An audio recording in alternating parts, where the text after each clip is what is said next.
Really appreciate it. And I think that's going to lead us into our introduction and recap for our agenda. Then we're going to be moving into key aspects of the best practice of community engagement that we would like to make decisions on today. We'll be taking a break, then moving into an updated timeline, and then we'll move into public comment. So if we have any members of the public, please feel free to make sure that stay with us at 6:30. We will have an opportunity for folks to speak or make any comments necessary around the recommendations. But folks, my name is Hilda Nucete. My pronouns are she, her, ella. I'm the chair for the subcommittee for best practice of community engagement. I would like to get us started with a land acknowledgement, recognizing the land that we're in. And to recognize the land, it's an expression of gratitude and appreciations to those territories you really reside on, and a way of honoring the indigenous people who have been living and working on the land from time immemorial. It is important to understand the long-standing history that has brought you to reside on the land and to seek to understand your place within that history. Land acknowledgements do not exist in past tense or historical context. Colonialism is a current and ongoing process, and we need to build a mindfulness of present participation. It is worth noting that acknowledging the land is Indigenous protocol. So we would like to acknowledge that the land we live, work, learn, and commute is on the original homeland of many tribal nations, the Ute, Cheyenne, Arapaho, many different nations within the state of Colorado. We acknowledge the painful history of genocide and the forced removal from this territory. We honor and respect the many diverse Indigenous people still connected to the land in which we gather. And as always, if folks feel free and comfortable to share what land you are calling or you're zooming us from, feel free to do so. Here is a link where you can look if you do not know. So let's move into roll call. And sorry, I'm pulling my document. Excuse me if I'm on this screen over here. Oh no.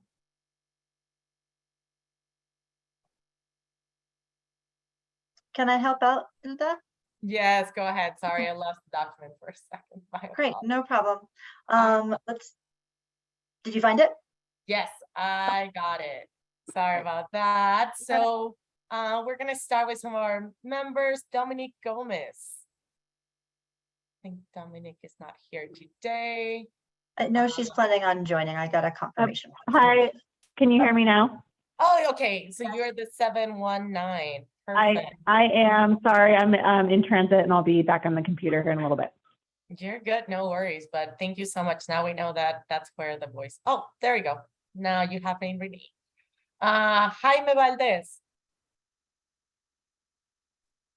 Presente. Welcome in, Jaime. Kimberly Mendoza Cook. Did I see Kimberly? I think she's traveling today and not able to join. Okay. Mara Brosi Wickshar.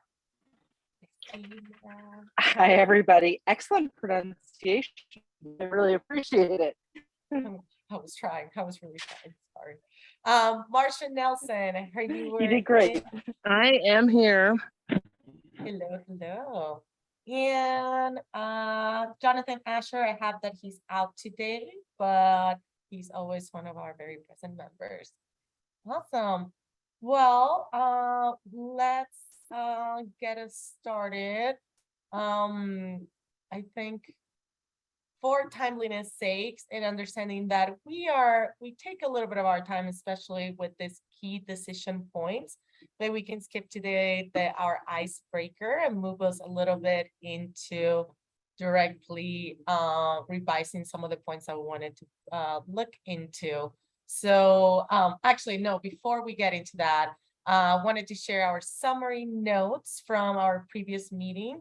They're available, and Natalie will be putting them on the chat. Also, I see Renee present too with us. Hi, Renee. Sorry, didn't see you there. Welcome in with us. Thank you so much for joining us.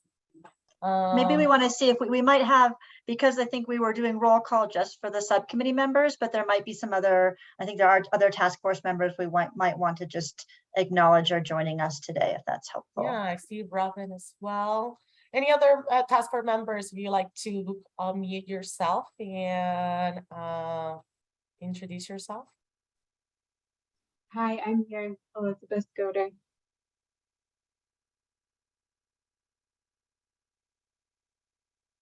And I also just wanted to, in addition to Elizabeth, Robin, and Renee, who were not originally on this subcommittee, as I mentioned in the previous emails, these meetings are encouraged to be attended by all task force members.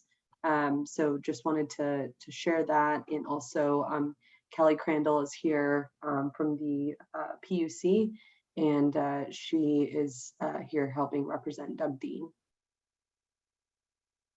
Great. Welcome to the crew, Kelly. Glad to have you here. Yes, 100% seconding Lovena's comment. Want to make sure that folks are joining in. Also, I even calling on to myself to make sure that I'm joining other subcommittees that are outside, the ones that I'm leading on or participating. As we are in our final 10 meetings, is it 10 meetings in a month or so? So let's get this going. But Lubna, I'll kick it to you right now to talk a little bit and set the stage around our decision points that we want to make today. And maybe if it's helpful, I can just introduce the agenda, and then I'll hand it to Lubna to help us sort of set the stage for our primary activity. I did send out links in email, but here's it in chat if it's more convenient. Really excited for this meeting today.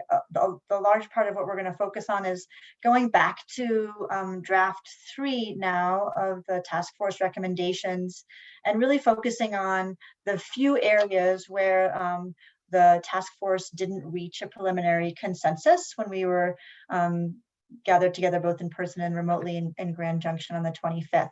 So when it comes to the draft provisions and recommendations around best practices for community engagement, the task force did a phenomenal job of making a lot of decisions and recommendations going forward.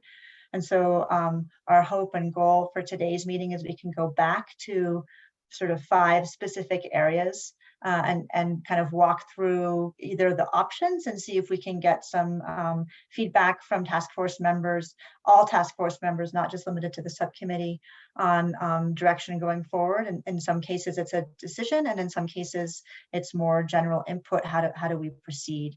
And we'll sort of set it up. This will be a familiar format for all of you. We'll have Joel sharing his screen, not just yet, but soon, and doing kind of real-time editing. So all task force members can see how comments, input, and decisions are reflected on what's currently the 3rd draft of recommendations. And then we'll take between 75 to 90 minutes, about an hour and a half to go through each of these. We'll take a break, take a look at our calendar just to check in on where we are. And then we'll have 30 minutes of public comment from 6:30 to 7. I think as if there's any questions on the agenda, I'm happy to clarify. Otherwise, I'd hand it over to Lubna to kind of help set our next stage here. Awesome, thanks, Natalie. And I also just noticed that Ian, our co-chair of the task force, has joined as well. So I just wanted to kind of make sure that we are grounded in what we are doing here for the next hour and 15 minutes. And so at this point, we aren't really revisiting we're not visiting areas that don't already have consensus, meaning, areas that we've talked about that we're in full agreement with, we are not going to be revisiting. So for example, all the best practices for community engagement, like the 6 best practices that were in the EJ Act that have been further elaborated on. As you saw, we didn't really discuss those in details during the full task force meeting. We won't be doing that here either because we have gotten a lot of consensus around those. And so they look like they're in pretty good shape. What we are going to be focusing on today is areas that do not have consensus yet. So what are those remaining sticking points and can we resolve them today?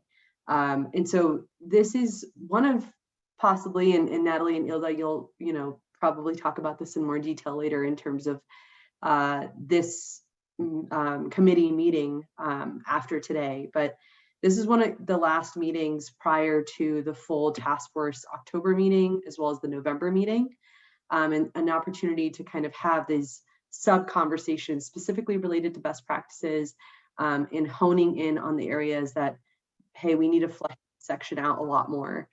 So we may or may not take some straw polls today if we feel like we need to gauge that at the full task force meeting. So depending on how the conversation is going, we could do a straw poll, or we could wait until the October meeting to do that.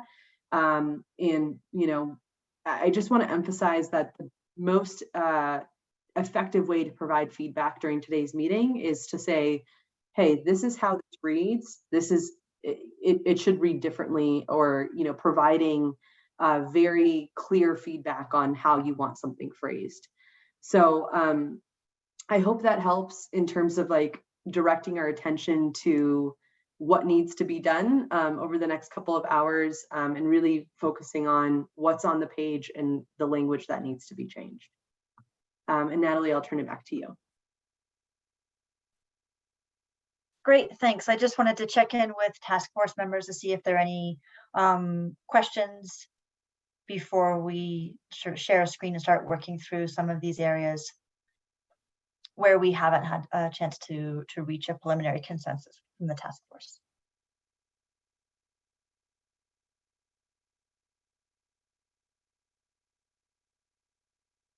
Terrific. So I think, Joel, if you want to share your screen, and there are links in the chat to what we're calling key decision points for today's meeting. If you want to follow on your own screen, and then Joel is, oh, okay, you get excerpts, okay. And then Joel is pulling up the excerpts. So rather than looking at our full draft 3 recommendations, what we did is pull out the sections that where there are still outstanding questions, or we weren't able to, task force was not able to reach preliminary consensus. And Natalie, sorry, should I share that the excerpts document is the correct one to share? Is that correct? I mean, I wonder if the key decisions is kind of more helpful to kind of walk us through the conversation, so everybody has the same, we all have the same prompt. Does that work, Joel? Great, terrific. So we've got 5 different decision points or areas of input. And we're going to start with which agencies should apply the best practices. And so right now, as in the EJ Act, agency is currently defined as either the Air Quality Control Commission or the Water Quality Control Commission. At the same time, as many of you know and have recommended, that really engaging disproportionately impacted communities should take place as early in the decision-making process as possible. And so a question and a decision point for us to discuss, and I hope we can have a robust conversation on each of these, because we'll have about 10 to 15 minutes for each of these 5 issues, just so everybody knows. But a question that's come up in previous subcommittee meetings as well as the task force meeting is, should the term commission be changed to division in terms of what an agency is, what constitutes an agency? So maybe we just start with that first in terms of this definition of agency, in terms of which agencies need to comply and follow best practices for community engagement. Great, and Joel's sharing the text, and there are links in here too, so depending on how you all prefer to follow along on your own screens. Robin, I see your hands raised. Hi, everybody. I would just like to flag that those questions for me feel a little conflated, the way you presented them, Natalie. Well, one question is, when we're talking about air, should commission be replaced with division? Like, when we're talking about air, who should do the engagement, the air commission or the air division? That to me is separate from like which agency should be included. Is it just air and water, or is it other people? And I'm not trying to answer that here. I'm just trying to say like, these are not to me like either or things. It's like in general, the question we could dispense with maybe first or separately is like, when we're talking about air, do we want it to be the Air Commission or do we want it to be the Air Division? And that's sort of separate from the larger, like, who should do engagement to me. Just wanted to frame it if that's helpful. Thanks, Robin.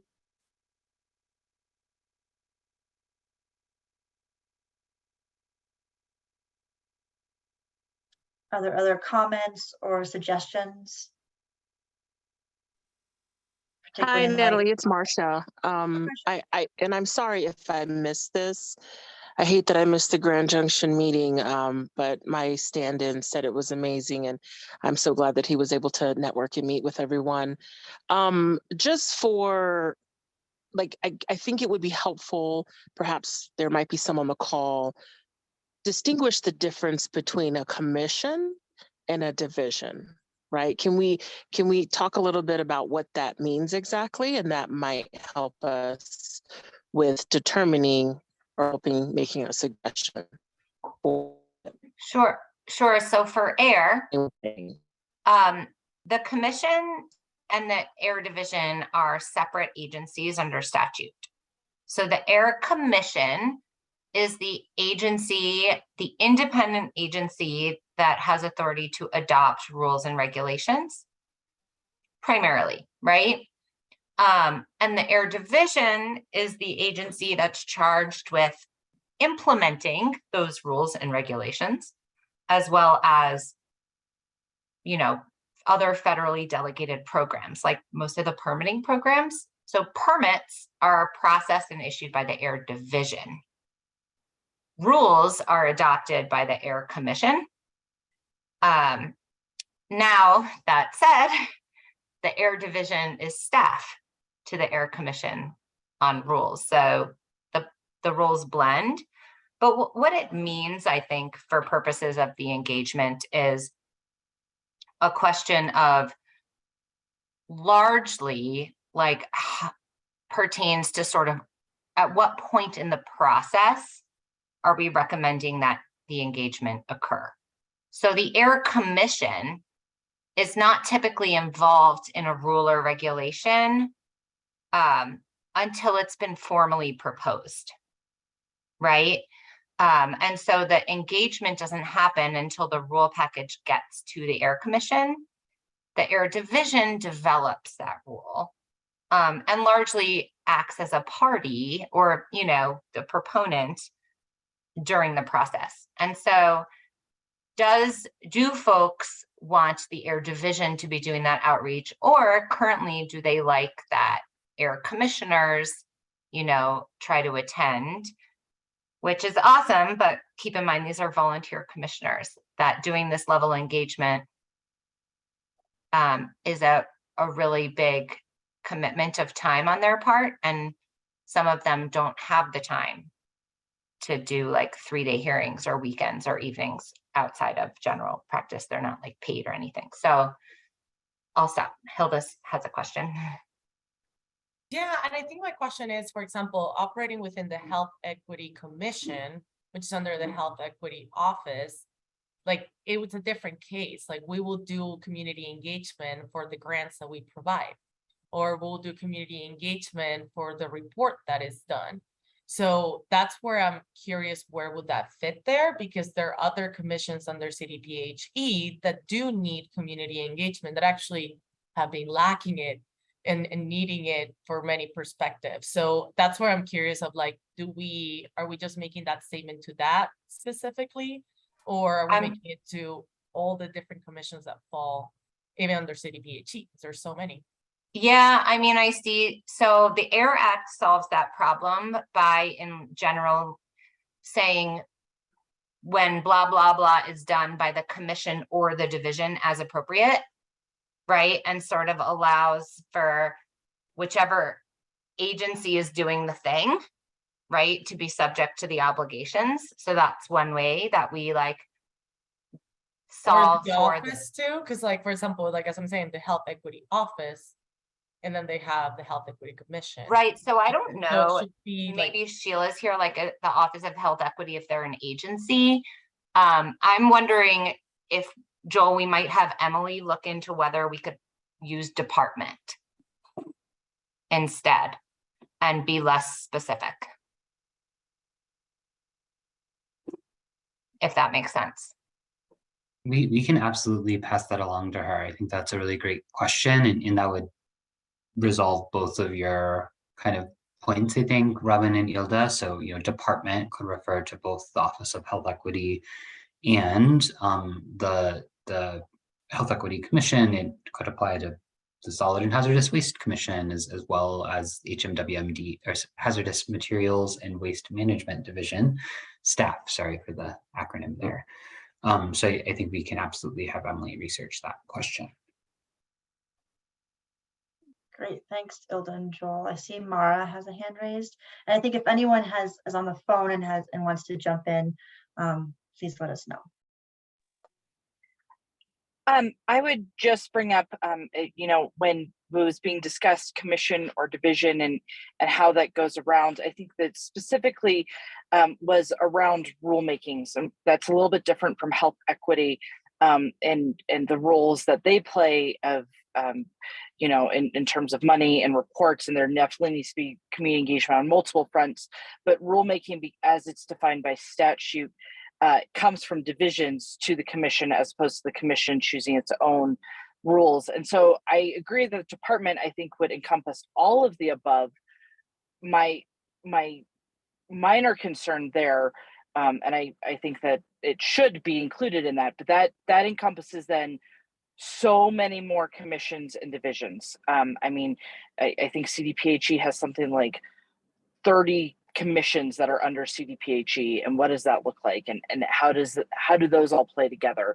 And so I think we need to be really mindful of that, of making sure that this isn't a unsatisfied decree as well.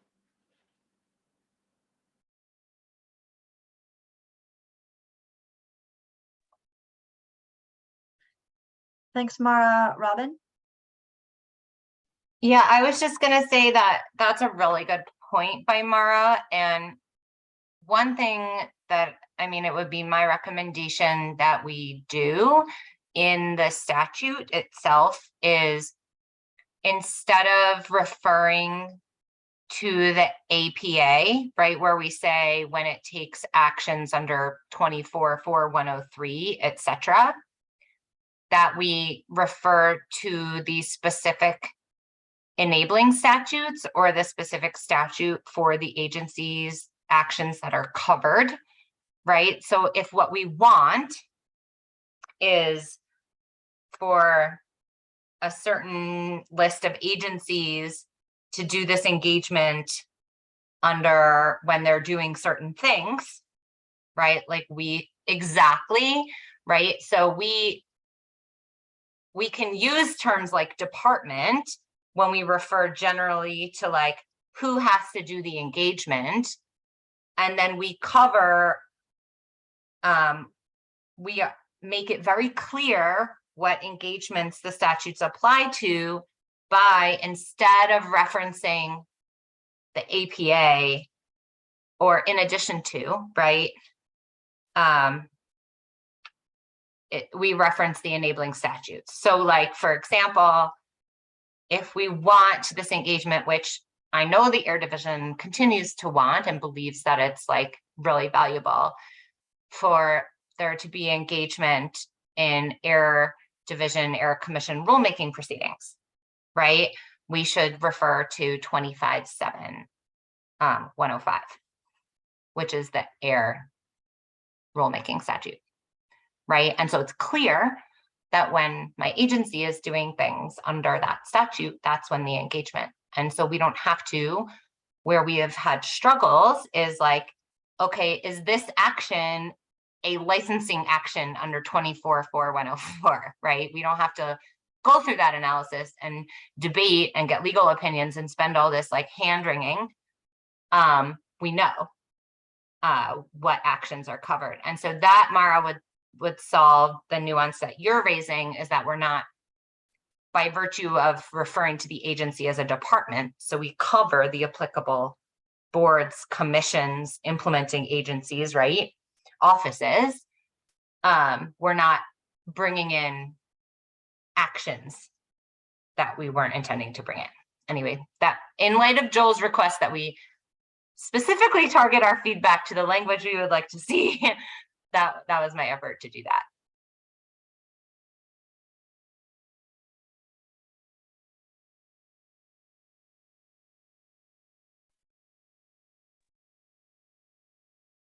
Thanks for that recommendation and that input, Robin. Are there any other comments or input from other task force members? And I would say a part of the challenge, I think what we're sort of trying to get at too, is how to reflect the recommendation, the overall recommendation coming from the task force and the subcommittee around the timing and which agencies are best positioned to conduct and fulfill best practices for community engagement based on that when they come into a process. Is it early on or is it later?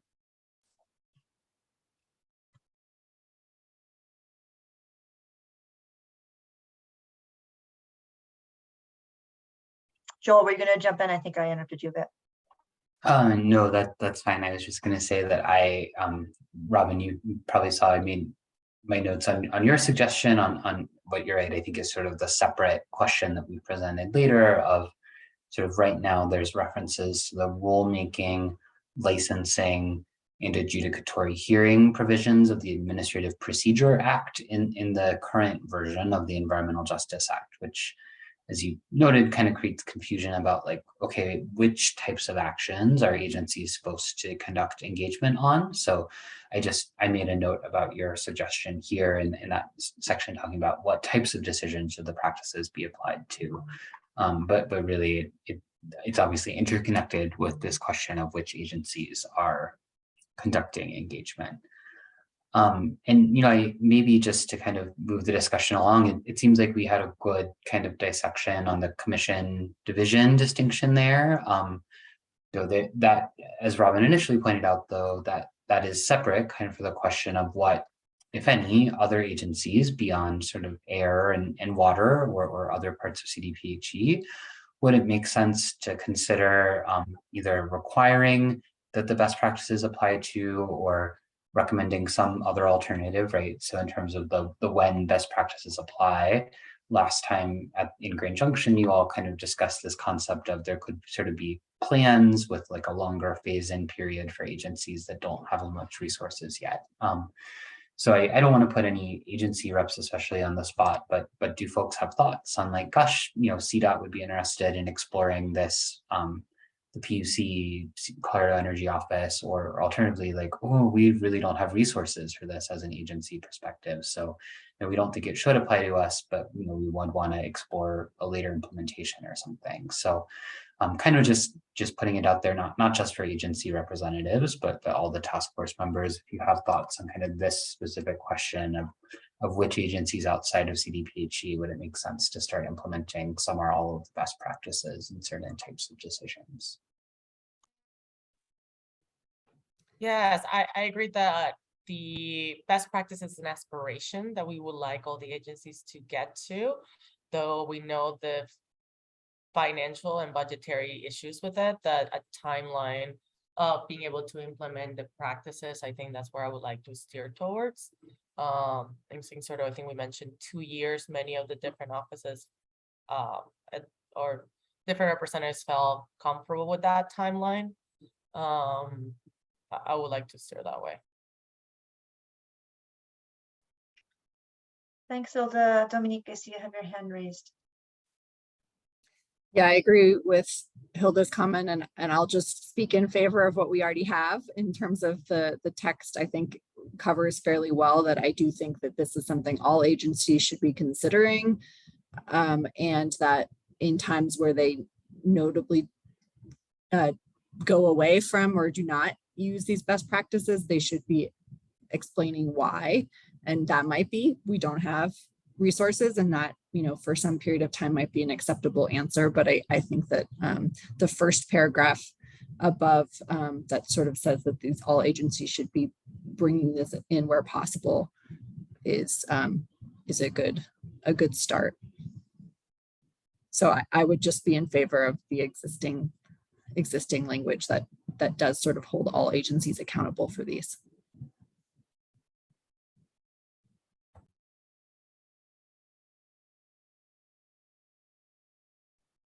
Thanks so much, Dominique.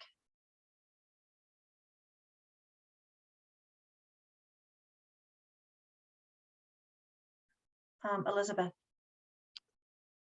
Yeah, I had a quick question for when agencies are called out, does that mean the executive level of that department, or does it mean the individual divisions within a department to build these plans on that 2-year timeline if they don't already have those plans in place or the resources in place to apply these best practices? I think from DNR's perspective, you know, there's many agencies under DNR. And so that would be a big question, I think, from DNR's perspective. Thanks, Elizabeth. As just to quickly answer, in the EJ Act, agency is defined as the Air Quality Control Commission. And so I guess another component we can consider here is that definition. I mean, Robin suggested thinking about departments, but addressing the language we have right now is what was forcing under the EJ Act for the Air Quality Control Commission to lead some of that community engagement.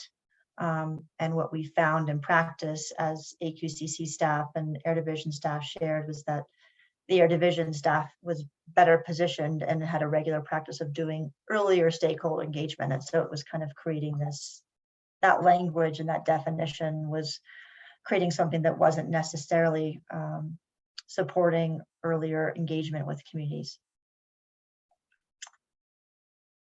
I see Mara has a hand up. I was going to suggest, I think we are all having challenges of at what timeline and how do we track progress if this is going to be across all 18 state departments. What does that look like? Might I recommend that we ask for progress reports at the department's SMART Act hearings? I think that might be able to force executive directors who haven't been able to necessarily follow up on progress to be held accountable for that. And then also give the public a really good chance to engage and to ask questions on each department's process as well.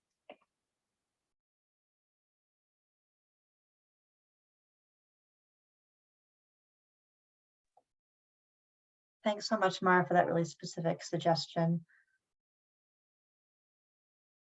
Seeing Dominique supporting it in the chat there.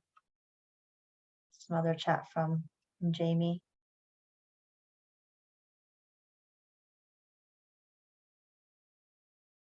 I'm wondering too, I mean, the first 3 questions in terms of looking at considering which agencies should apply the best practices. The second piece is when should best practices apply? And I see Joel's kind of jumping between these because some of these are so interconnected and intertwined.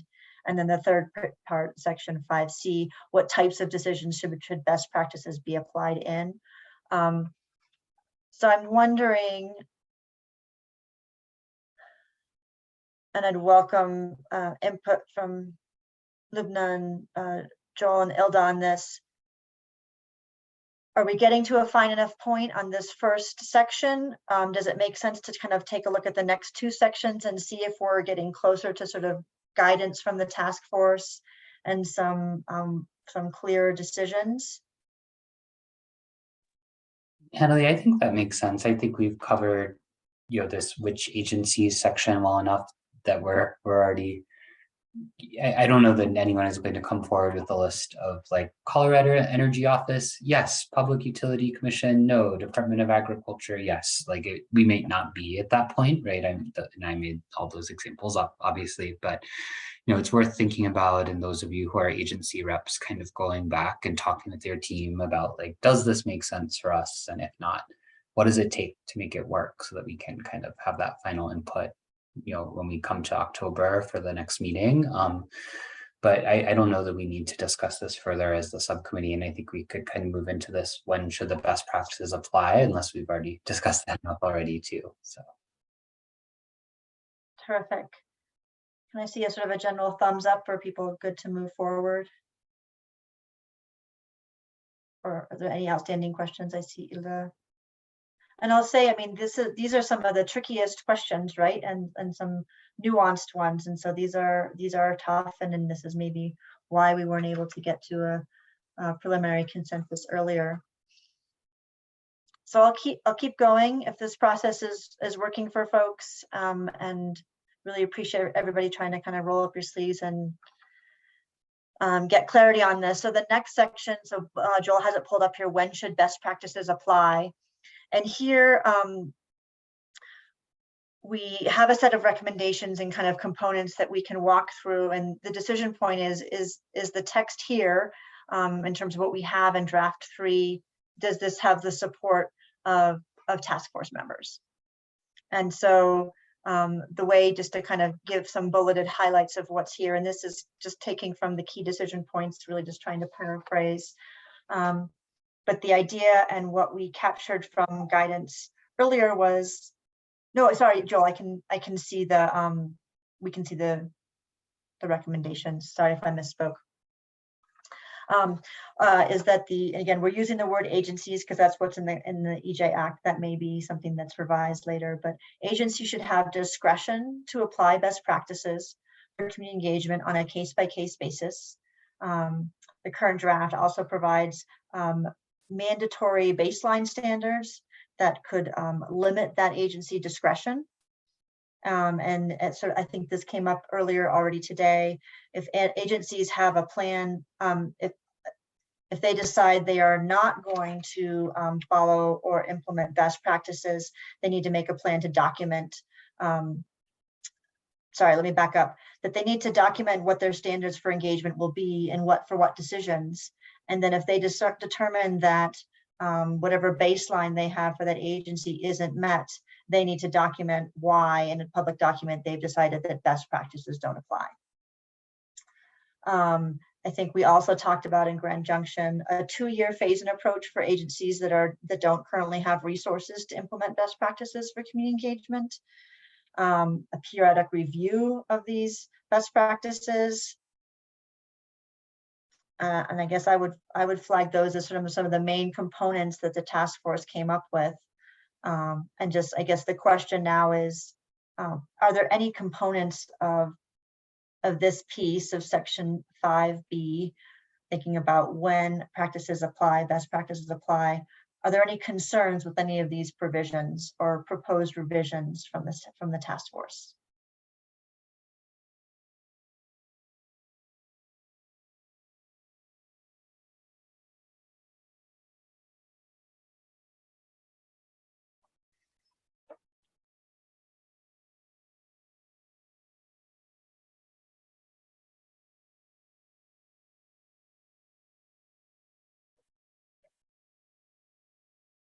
Or I guess I could frame it differently. Does everyone support these provisions? Could we get to a place of support from the task force for section 5B?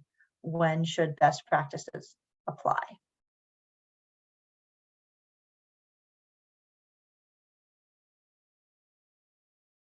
Natalie, do you want to call a formal straw poll where we kind of count thumbs? I see a couple of thumbs up. Yeah, we can give that a try. That sounds great. One question before we do that, and sorry, I'm trying to find the link, but do we suggest what those baseline standards would be below? I can't remember if we highlight what would be the baseline. No. That has not been established, Dominique, so that could be if you all want to discuss that today, it could be good. It can be a question you leave for the legislature later, but it's not in the document. I think the understanding at the August meeting is it was some subset of the much longer list of best practices below, but not all of them would be the basis. Okay. I mean, I'm kind of open to what people think. If we are supportive of this language, which I certainly am, then it does beg the question of if we're saying there's some discretion, but a baseline should be followed, then what is the baseline? Yeah, Dominique, thanks for the question. I thought we talked about like the coordinating entity doing that. Right? So all of this stuff, it's like so interconnected, which makes a ton of sense. But I guess just sort of walking through it, like what is the recommendation that we're thumbsing up, thumb upsing? I don't know. I'm gonna have a lot of fun with that later. It's that agencies, and now I'm like, okay, modify asking Emily, can we use the word agency or department, right? Like that seems to me maybe a better word if what we're having is agencies develop an engagement plan based on baseline practices recommended by the coordinating entity, perhaps, or what's currently in the statute now, something like that. And then we had talked about accountability. And so if you're not going to do something if we use the statute now, for example, if you're not going to do something, having to justify why not, like the accountability piece. And so that's like the flow chart. Yeah. And sorry, I'm like a visual person. So like flow charting helps me with stuff like this, understand like what exactly are we proposing that the statute would, or the task force would recommend, right? Hilda, does that sound right to you?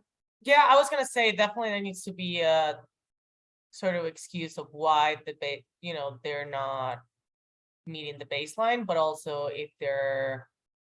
why they will not be engaging. If it's up to the agency and the discretion to apply the best practices, yeah, they should be describing why not.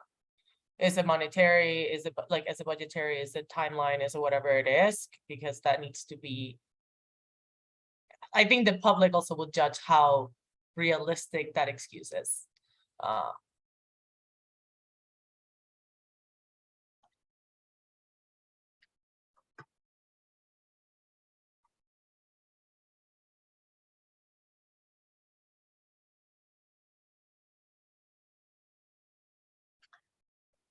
Do task force members want to sort of have more comments on this language? I'm not sure if I'm clear if we can do a thumb up straw poll vote, or if there may be too many questions to do that for this language as it is. So just to clarify, it sounds like those baseline standards are going to be figured out later on and won't be included in these formal recommendations. I believe that's where our conversation left off. And I'm comfortable with that. I just wanted to make sure we hadn't specified that or know if we had. So I'm comfortable with them being developed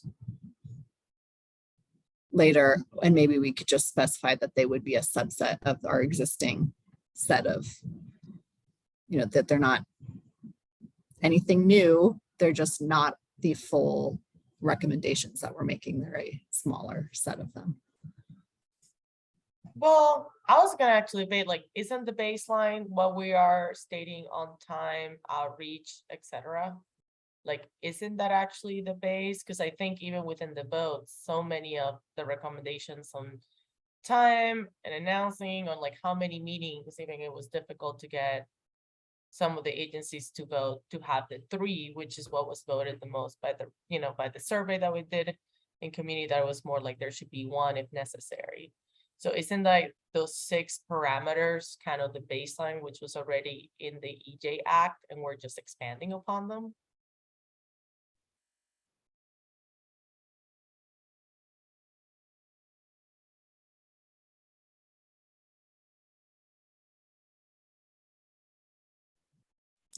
I'm okay. Yeah, sorry. Go ahead, Robin. I was just gonna say, I'm not sure I 100% understood. Like, I thought in my mind, the baseline was like the principles, right? But it wasn't specific of like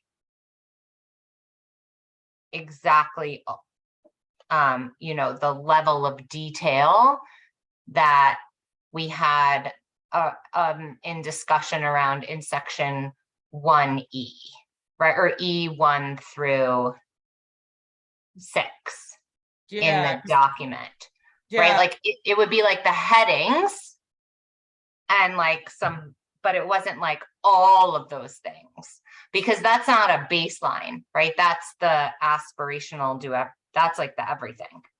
Well, the baseline really will be the EJ Act. That's really the baseline where we're at, right? Like that's what actually we are expanding upon with this task force to provide like this specifics of how kind of they be delivered and implemented by the agencies or offices or the Well, then I would say that baseline isn't the right word for what you're describing anymore. It's not a baseline, right? It's not a floor. Like what you're describing is do all the things, but if you can't do one or some of these things, explain why you can't. Yeah. You're not really setting like a. So it's not even it's not the baseline standard, it's just the standards by the EJ Act. And if you cannot meet them. Yeah, like it's no longer recommending a baseline. You're recommending the gold standard. Right. And even the EJ Act is not even the gold standard. The gold standard is what we're like describing more in 1E, etc. Or E1. So, sorry. But yeah. No, I said it first. That's on me. I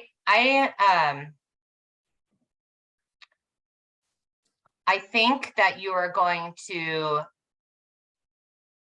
have a lot of agencies because of funding not be able to do the things, even if you go with the EJ Act. I mean, we had to get a lot of money to do the things in the EJ Act. And I don't have a thought.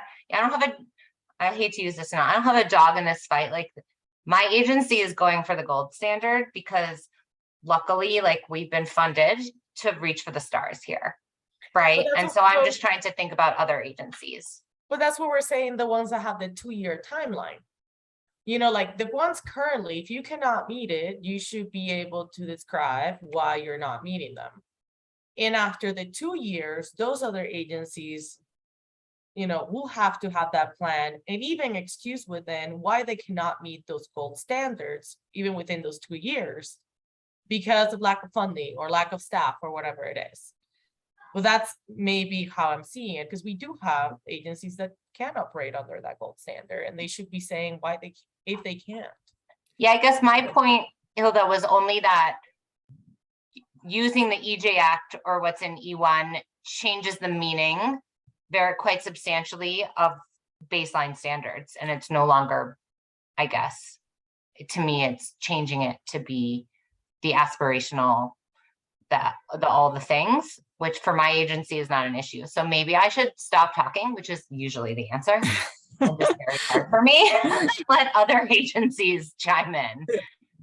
I would just say, and I don't think we need to identify what that is, but I would be in favor of a baseline in the way that you're talking about it, Robin, which is that these are a few specific things that every agency should be doing. I don't want to identify what they are now, but it comes to mind, for instance, having hybrid meeting, the availability to engage through Zoom, right? Now that's the only thing you're doing, but that might be something we're saying everyone should at least allow you to do that. We might have some basic baseline on timing, how long you're giving for notice. We might have some basic baseline on translation or interpretation. So I don't think we should come up with them, but I was understanding that idea that there is a minimum standard beyond the gold standard that we are recommending, because I do think that for some agencies, it's not always clear how to prioritize. If we can't do all of these things, what are the most important? Where should we start? And that's what I would like to offer through a baseline. I have a clarifying question, Dominique. So Yeah. If I understand, your suggestion would be that that would not be at the agency or body's discretion to figure out what their own baseline is. This would be a set baseline that comes across that applies to all, and it might be that coordinating entity. Yes. Okay. Exactly. To give guidance to agencies on what we think is a standard that they should at least be implementing, again, as the traditional meaning of baseline. Thanks, Dominique. Elizabeth. Yeah, I know this might veer off a little bit from what we're talking about right now, but I just wanted to point out House Bill 1397 was passed in June, and it calls for the creation of a statewide equity office. And that will focus, from my understanding, mostly on internal personnel, but they're also tasked with coming up with best practices for community engagement across all agencies and helping with that. So I think that there's some overlap in a good way with what's proposed here with the Environmental Justice Coordinating Entity. And I think that office, which my understanding is they're hiring the director now. It will take about a year to get that office up and running, but could help with identifying those best practice, those baseline standards of best practices for public engagement. So I just wanted to throw that out there, that the wheels are already turning at the state level for that type of work. And I think these recommendations could support each other for that.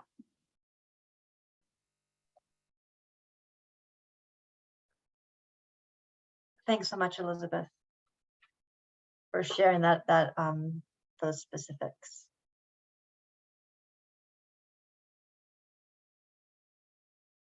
And thank you, Joel, for trying to capture all of this real time, which is a special skill.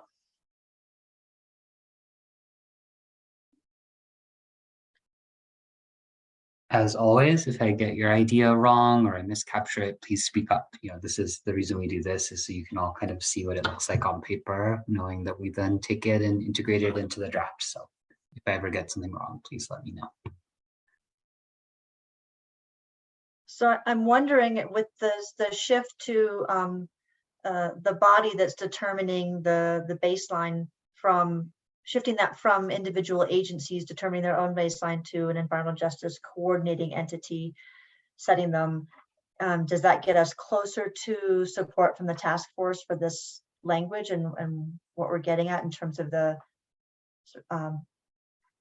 interim phase and maybe gradual process that will take, that some agencies will need to follow in order to work towards more implementing best practices for community engagement, or the full list of best practices for community engagement?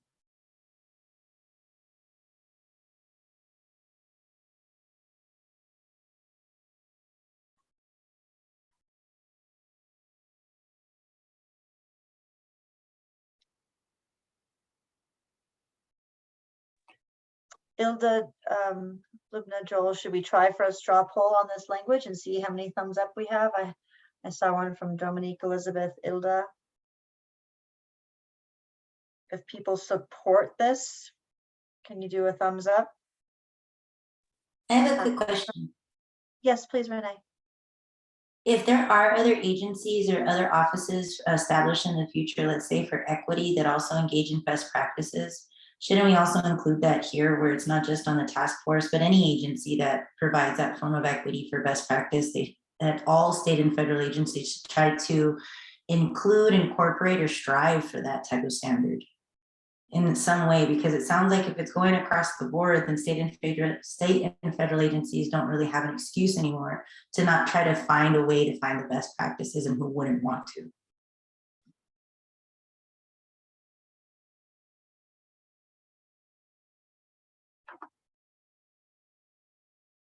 Thanks, Renee.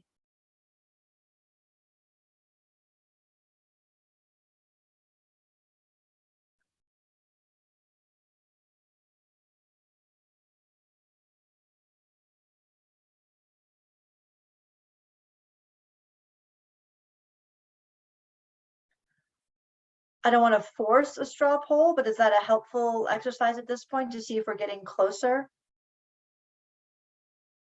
I think Joel was looking to see kind of getting to your question, Renee, about creation of additional agencies and what that might look like, or what the implications might be.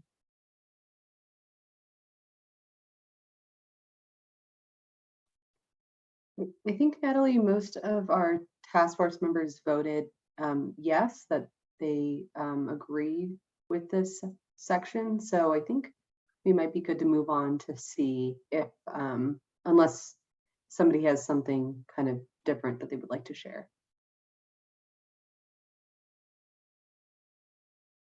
Great. So that was based on the vote in Grand Junction. Is that correct, Libna?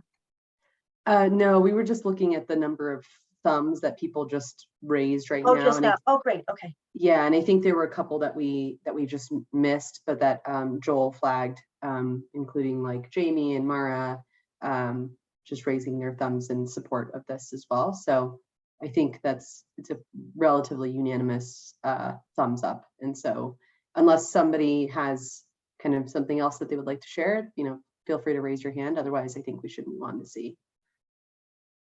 Okay, great. Thanks. Apologies, everyone. I think that was my mismanagement of how I'm seeing my screen. So apologies. So I think we can go on to, now we're looking at section 5C. What types of decisions should best practices be applied in? And Joel captured and Robin flagged some of the language already, that the current definition in the EJ Act defines a state agency as rulemaking, licensing, or adjudicatory hearings. And I think Joel captured some of the recommendations that Robin was suggesting, that there's ways of adjusting that. The decision point, or what was raised in Grand Junction, was to shift to something that's looking at or taking into account a more performance-based standard. So thinking about, there should be best practices for community engagement should be applied for all decisions that significantly impact the environment or public health in a disproportionately impacted community. With a note that agencies would be able to exercise discretion to not apply best practices in less significant actions or uncontroversial facilities. And Natalie, I'll just jump in with a reminder. We discussed this really briefly in Grand Junction, but we were running a little short of time. But this section C, this is really the only idea in the task force draft recommendations that we, as your staff, more or less made up and put forward for you to review. So this came from us. It didn't come from you or a member of the public, and we really just wanted to get an idea on the page to prompt discussion that more or less reflected what we'd heard of, what makes sense for engagement varies a lot depending on what the agency is doing, and the scope of engagement for one permit might not make sense for a different one. And we would want to think about, Spanish language radio ads for a really significant maybe rulemaking or permitting action in a mostly Spanish speaking community. We might want to look at something totally different as the best practices for a statewide rulemaking, where we're trying to reach every person in the state or as many people in DI communities as we can, right? So we brought forward this idea of saying just requiring exactly the same engagement for every type of action we didn't hear anyone saying that made sense. So we tried to come up with a more flexible standard that would allow that, but we have no pride of authorship or ownership in this idea. This was our best shot to get your discussion flowing, and maybe we got it perfect, but I doubt we did. So yeah, we would really want to welcome discussion on this kind of starting point that we put forward, knowing that this really isn't something that the subcommittee has had a chance to discuss before.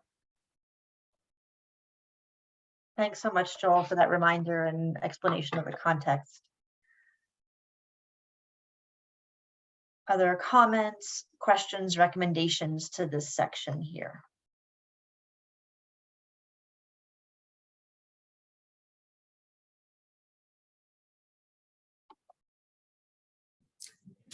Hi, this is Dominique.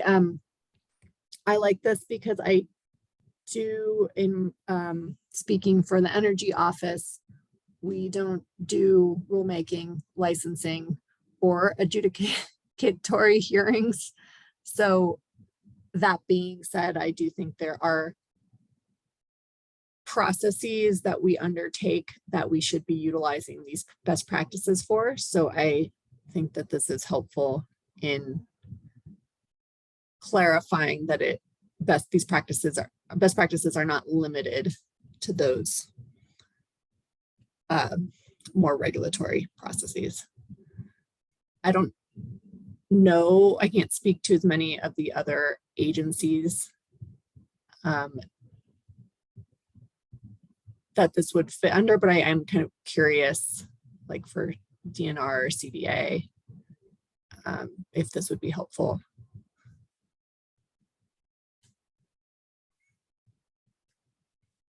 Yeah, thank you so much, Dominique. And it kind of makes me think even within the health equity office, there are items like the reports that are done or the grant making that is done, and like even getting community input of what are the locations or what are the issues that they're facing the most. And because we're sending millions of dollars into community, and we should be hearing from where they should be prioritized or what areas of disparities of health equity.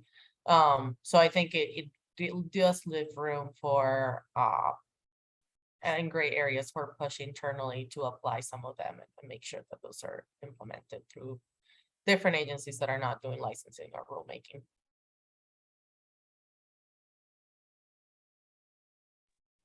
I guess I would also ask what a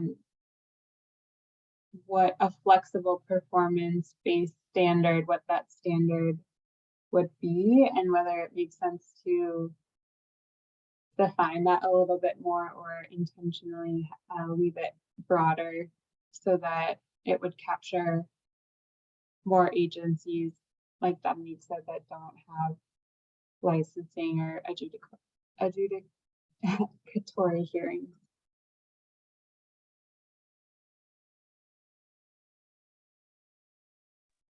I'll just say there isn't more idea, and we would love to have you all kind of develop that. You know, the standard that we wrote down on the page to start the discussion is, you know, that the engagement would be required for decisions that could significantly impact the environment or public health in a disproportionately impacted community. But that is very open-ended itself. So would kind of welcome ideas from the task force members if you all have thoughts on how additional clarity or detail could be added to that, or if that's the totally wrong standard, which it may be.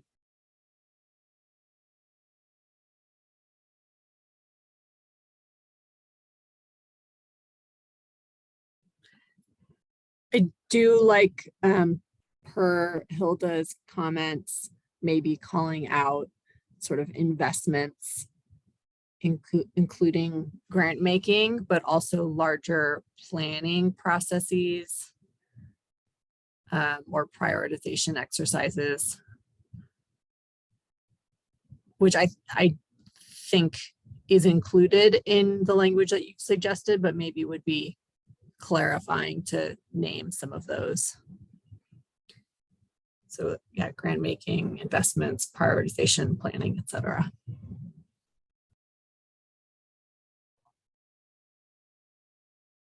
So I guess just with grant making, it's hard, you know, grant funding could be available for any type of community. So would any type of grant automatically then fall under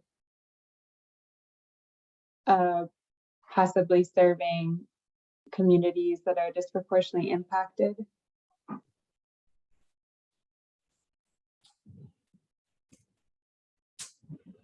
I guess I wouldn't necessarily think so. I mean, maybe these are all the things I listed with the caveat back to the language that the significantly impact environment or public health. So I could see there being some grants that would be nowhere close to this, but others that would. But I guess a focus on that. Well, a focus or so something I think about is that there's a lot of money that comes through agencies that agencies don't think about how they could be beneficial if better designed for DI communities. And so I wouldn't want to leave those out because I think agencies have a lot of work to do to think about the investments they're already making and the impact that they could have on environmental justice, either for improving circumstances or not improving them. So I don't know if that makes sense in your context, Elizabeth. Oh, definitely. I'm just thinking, you know, at CWCDR, and this I'm sure would apply to other state agencies, but our audience, the audience that could, or communities that could apply for grants are so broad. And so I could see that applying basically to any of our grant programs. And not saying that that's a bad thing at all, just trying to think through the implications.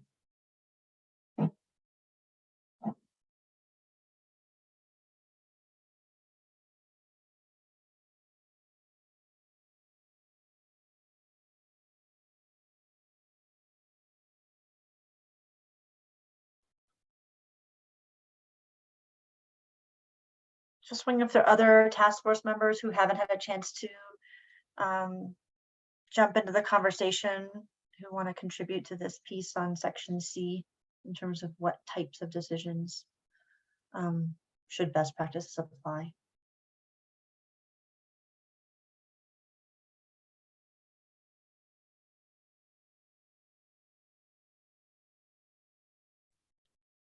I have a question. Why can't it be just assumed all decisions? Because it's most communities going to be affected by their health and safety.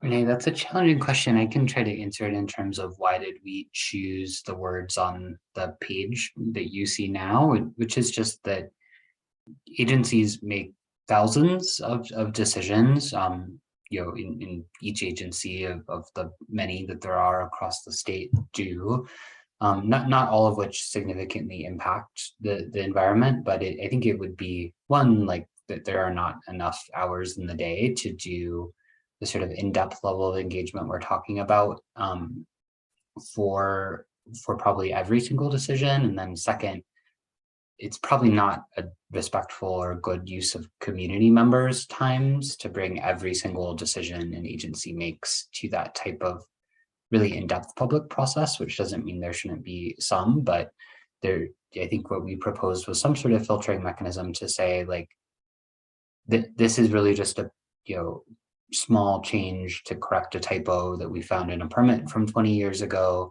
versus, you know, this is something that has really significant implications for the amount of pollution that a community is exposed to, or is a significant opportunity to bring funding to a community, to Dominique's point. So that was kind of the basis for writing it in this more tailored way, but would be curious if you have suggestions for how it could be broadened, or if there's a different limiting principle that you might suggest that's broader than what's here. Jamie completely hit it on the head in the chat too. it's that all should eventually be the default for community engagement. I'm sure we can't hit every single practice, but or every single decision making. But the point is that all decision making should still be open to public comment or in some way that shows that form of equity for public engagement of best practices. And I do see that it would be a lot of resources, but that the default to all is still something to strive for as much as we can. I would assume too, especially if we're going to have DIC, because then it keeps the door open, and as much engagement as DIC can engage in, they'll try to, and it's leaving that door open too.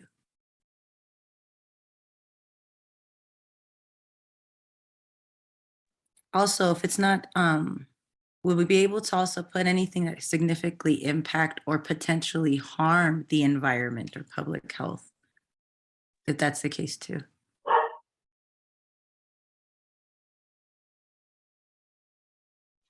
Thanks so much for that input, Renee and Jamie in the chat.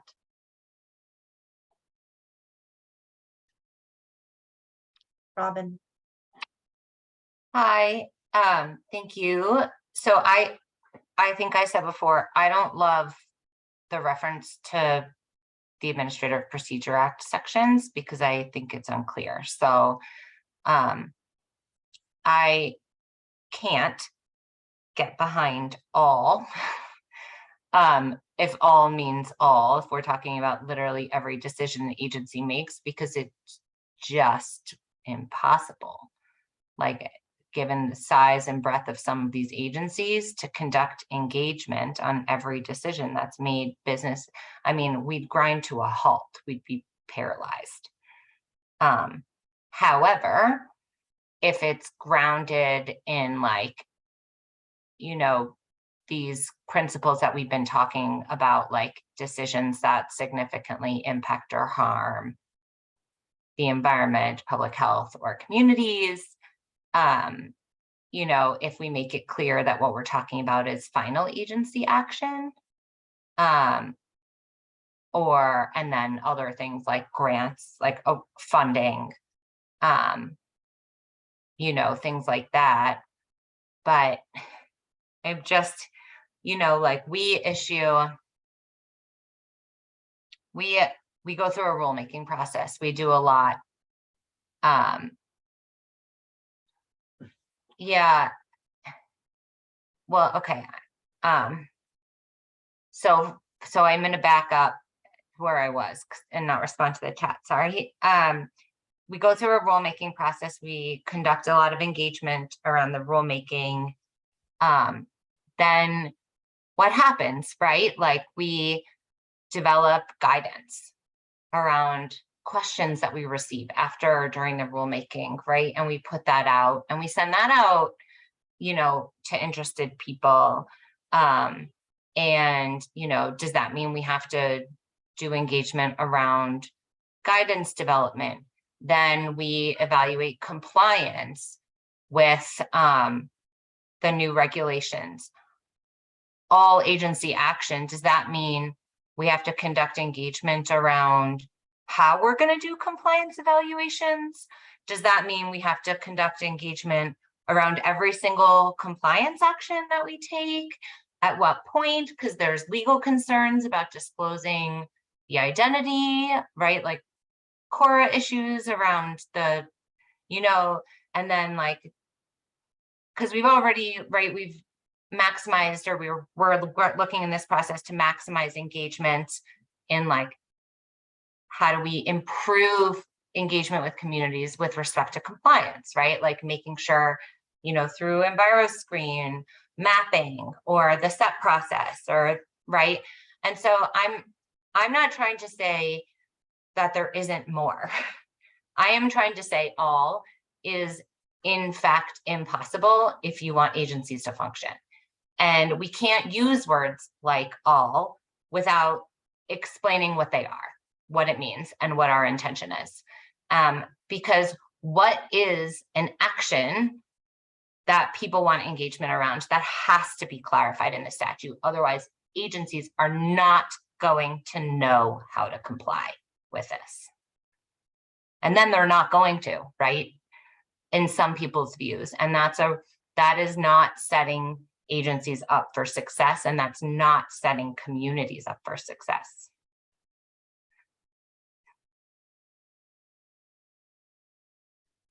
Thank you. We do need to shift the paradigm, though, a bit of everything that if we're going to make a change, that it's going to be impossible. It's going to feel that way because it's never been done before. So state and federal agencies have never really engaged in this with the due diligence that disproportionately impacted communities have needed before. So the equity does feel impossible. That doesn't make it any less equitable to make the change.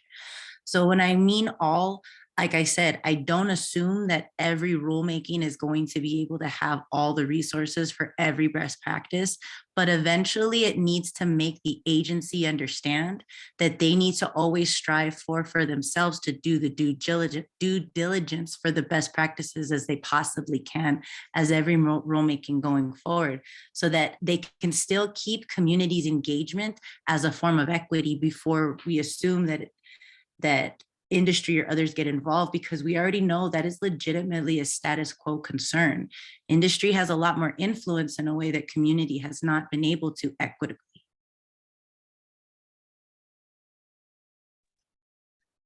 I don't disagree with anything you said, Renee. I think maybe where rubber meets road is my request is for clarity, right? Clarity around expectations. Yeah, I don't disagree with one thing that you just said. I'm just concerned about not knowing how to comply. I feel that. And like I said, I don't think every agency will ever be able to do every single best practice for all communities. That's a lot, I understand. It's just getting the agency in a way to shift their paradigm to realize, well, we could also be doing a lot more in this and this, and making that a best practice standard as well too. Well, and I think that's what we're talking about. Oh, sorry, Jaime, you had your hands up. Go first. I'll go out. That's okay. Sounds like we might even be on the same track. I just was going to say that, all again, like Renee said, I agree, all probably sounds impossible, and it very well may be, but we're also kind of giving an out and allowing agencies that legitimately aren't able to apply best practices all the time, all the best practices we're suggesting all the time in every case. They can come with legitimate reasons, and there's that out for them in those specific scenarios. And so I think we are kind of being specific in that sense. But I do think that by definition, best practices are a point for which to strive all the time, whenever possible.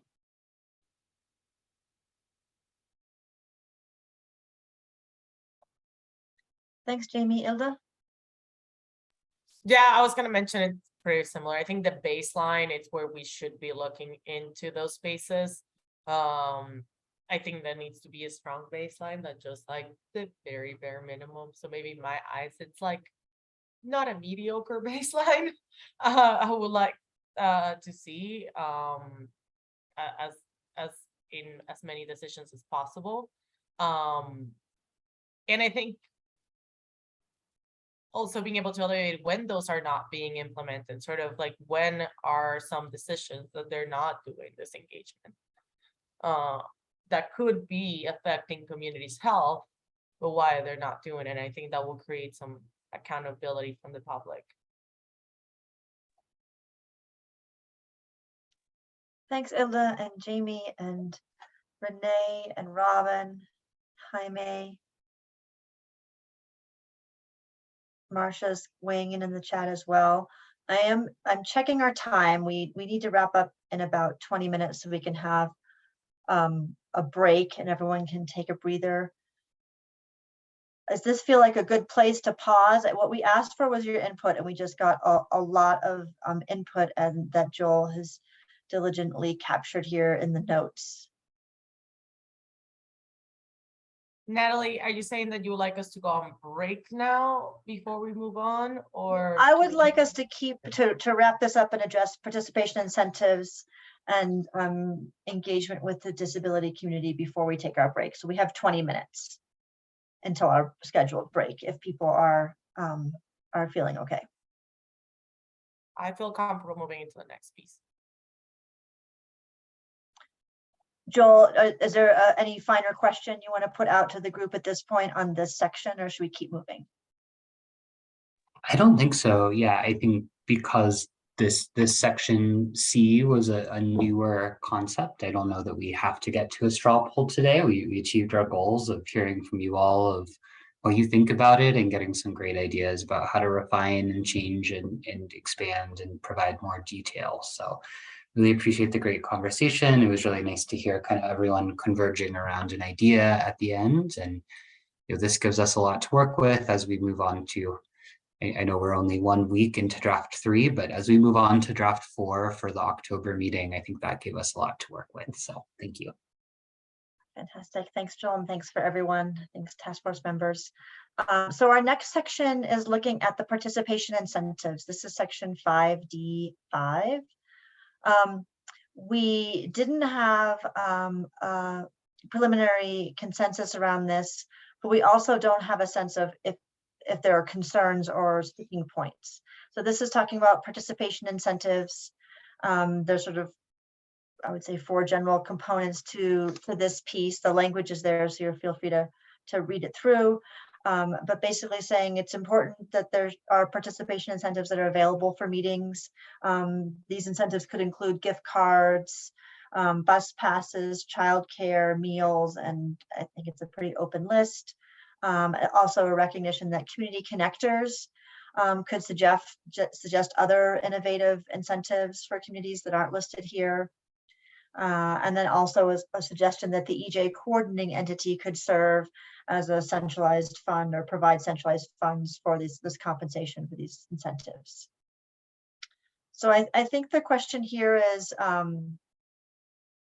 there any components to this text that's in here that any task force members have a concern with or could recommend revisions to as it's currently written for participation incentives?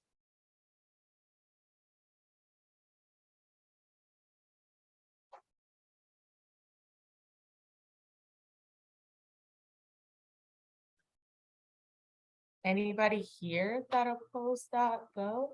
Maybe would like to share with us why they opposed it? Hey, this is Marcia. I'm trying to figure out how to say this one. I think in having some conversations within my agency and just from my experience with the compensation piece, I think one of the there is an agreement that, this is definitely an opportunity. But I think our question when we talk about the criteria, and forgive me, I'm on my phone, so my eyes won't let me be great, and I cannot see this, but I think saying the agency criteria. Marsha, we're having a hard time hearing you. You're breaking. I'm not sure if I'm the only one. I'm not able to hear Marsha. Same here, you're cutting off for me. Sounds like a robot.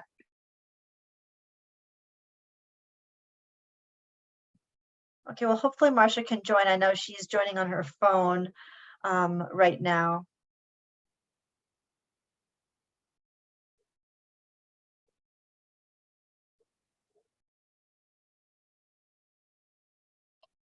While Marcia is rejoining, Natalie covered this, and we definitely don't want to put anyone on the spot. So you don't have to say, I didn't vote for this, right? We're not asking people to reveal, but this was an idea that was really close to consensus in August. So there was 11 votes in favor, 6 against, and 1 abstention in the straw poll. So it was over a majority by a long shot, but not quite to what would have been the 2/3 threshold that day if that was the final vote. So our goal is really figuring out what the concerns are with this idea and whether they're concerns that we can address by adjusting the language so that we can get this idea closer to consensus. So that's really our goal. We don't want to put people on the spot, but if anyone has ideas about improving the language or addressing a concern, that's what we want to do today. And of course, we can always accept ideas in writing later from both the public through the public comment process and task force members. Okay, I'm gonna try this again. Me?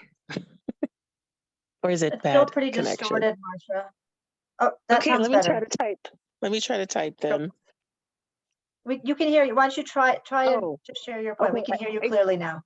I think my concern was simply just the criteria part, right? I think there's a sentence that says agencies would create their own criteria. I kind of worry that, if you're in a situation, how do you determine one individual or organization over another receives the compensation?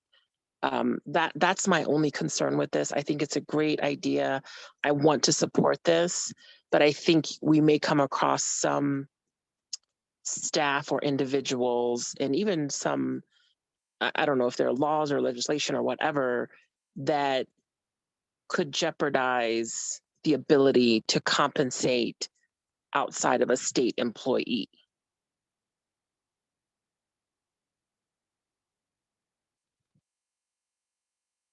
That's my only concern there. I don't know if we've done any research with our with the AG's office or anything like that, but that would be my only concern. I think it's great, but it's the worry of compensating a non-staff, non-state employee and the determination between different individuals or different organizations over the other. Thanks, Marcia. I don't know if it's helpful to share some of our experience thus far in providing participation incentives, and maybe the compensation sounds more like a more formal arrangement. But just very, very briefly, what we've been doing, drawing from other experiences within CDPHE, is providing gift cards that we send typically electronically via email for individuals that we can confirm participated, whether it be remote or in person, are joining in a capacity outside of their paid capacity, and that they live in Colorado. So we have their zip code or an address and are able to confirm that. So I'm not sure if that's responsive or helpful, Marcia, in terms of to address some of the concerns you just shared. But that's a practice we've had for the EJ program for about a little over a year now,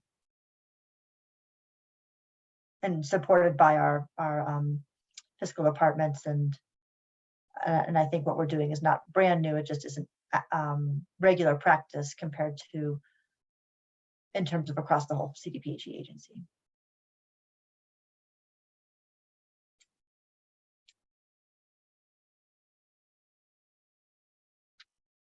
Are there any other, thank you for sharing that concern, Marcia. Are there any other either concerns or recommendations for areas where the language could be revised or strengthened?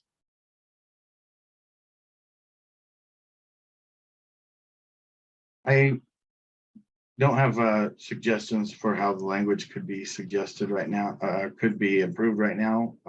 But I appreciate Marcia's input. That's helpful to, to flag that we can, something that we can think about, that hopefully we can improve and, work toward something that'll be more acceptable. But in addition to that, I was wondering if there's any possibility of getting feedback from other EJATF members who voted against the recommendation, to find out what it is that they're not in agreement with,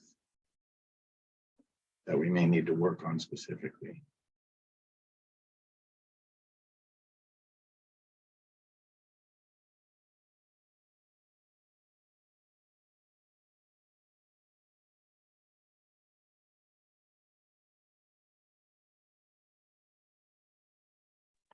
I just wanted to, sorry, Jaime, I wanted to acknowledge Marcia's comment in the chat. And Marcia, I think between Natalie and Rebecca and Lubna and Morgan and I, we can follow up with you and kind of share how CDPHE has approached that. We, as Natalie mentioned, we've actually had a department policy for several years that we follow in the EJ program currently. So we're happy to share that with you. And Jaime, I don't want to lose your point, but Marcia, in terms of what would help you with maybe less the day-to-day at CDOT, but more like your support potentially for this recommendation, do you want kind of like a formal like short memo from Emily, our Assistant Attorney General, on the legality of participation incentives for non-employees? Or Was that more of a like, that would be helpful to understand just in your work for the Department of Transportation?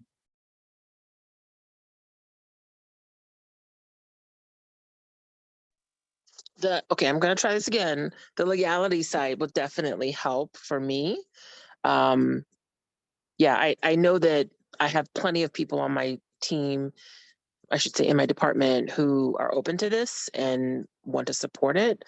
But there's just always this extra concern because, you know, we're dealing with a lot of contracts, bidding process. That's where the mindset always is. So the legal side of it would absolutely help me in being able to help develop and implement something like this at our agency.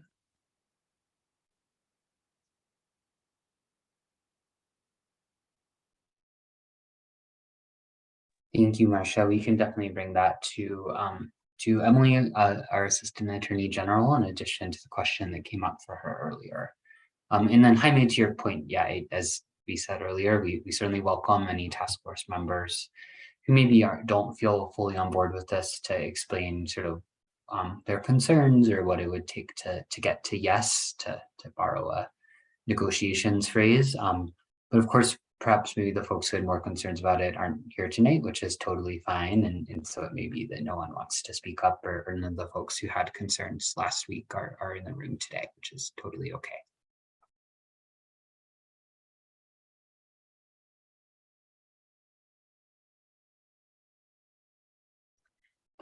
There's a question in the chat from Kelly who rejoined around when the compensation is available, if it's pre-rulemaking or information gathering. And I guess what we've practiced so far is a bit of a mix. And I don't think the language we have right now specifies or responds to that question, Kelly.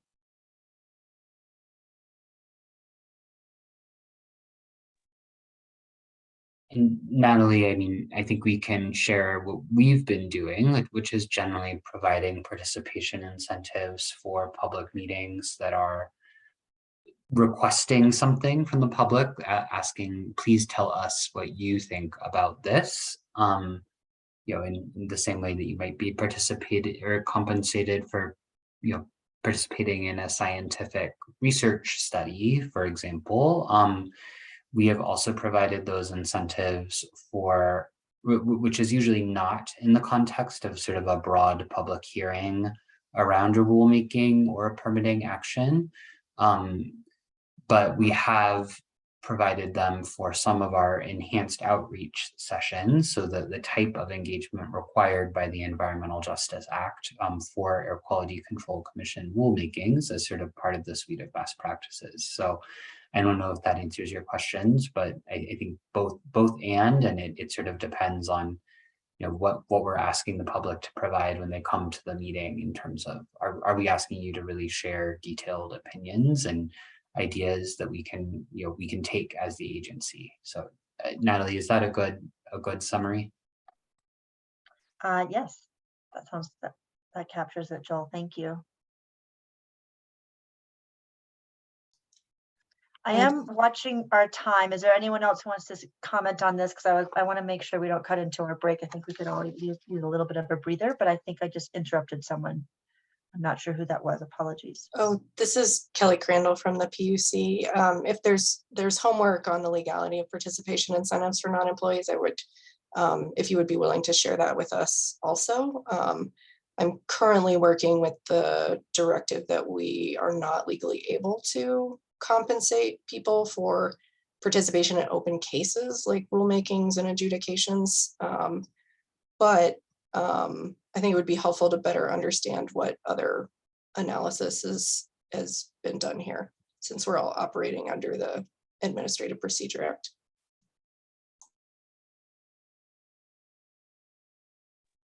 Thanks, Kelly.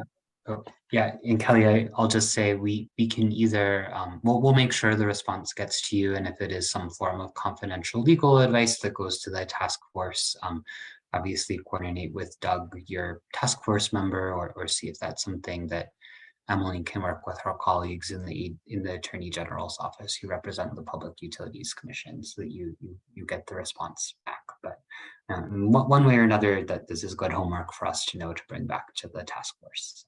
Thank you for asking. Great, thanks everyone. We have a few minutes for this last section, and this is really a question to put back to you. So we're looking at section 5E, and this is the list of the specific best practices around timing and location and outreach and collecting input. And it's a question which was raised, or there's a recommendation that was raised in Grand Junction for a provision that specifically speaks to the importance and need for agencies to include and have community engagement that will connect to disability communities in Colorado. And so I put it in this section, and maybe this isn't the place for it to sit in section E, but it felt like addressing the need to connect and engage with disability communities, maybe putting it in a cross-cutting area like this one might be a way to capture the spirit of that recommendation and questions coming from task force members in Grand Junction, and not just Grand Junction. It came up in the focus groups and over the course of the meeting of this subcommittee in the last several months. The question continues to come up. We don't have a specific answer, except that I hear from the task force it needs to be addressed and reflected in the recommendations. So I think the question to all of you is, is an overarching provision a way to address this? And if so, is section 5E a place for it to sit?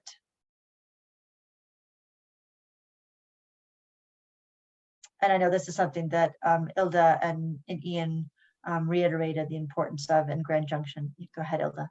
Yeah, so I have been able to compile a couple of research or best practices that like the Ford Foundation created, that honestly a lot of them align with the best practices that we have, but a lot of them even just plain naming out disability communities. There's some specifics that are come out with the recommendations. They did a similar study or kind of focus groups than the one that we did across Colorado on how to reach out communities, disproportionately impacted communities. This one was based on disability community, not state-based, but not nation-based. So I believe some of those recommendations could be kind of included in adding or kind of switching some words or adding some words specifically calling out those communities, disability communities within the 1E or E1. Sorry.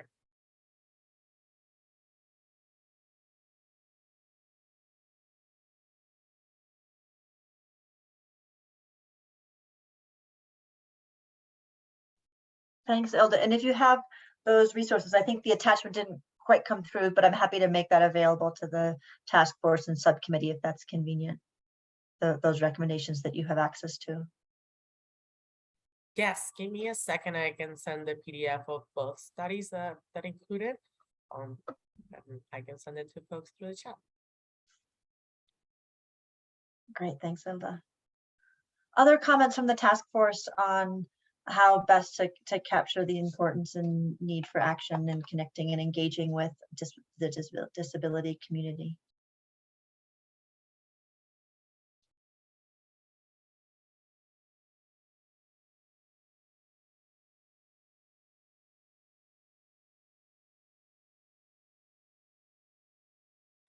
Perhaps as a next step, we can drawing on Ilda's recommendation, we can pull some of the elements that aren't already captured in our existing best practices and propose those in the future draft.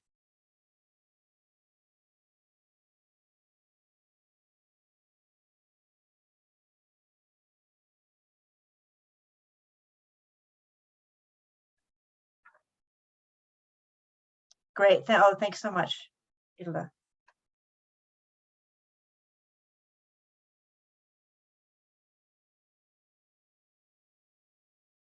Any other comments or recommendations, thoughts on this final piece?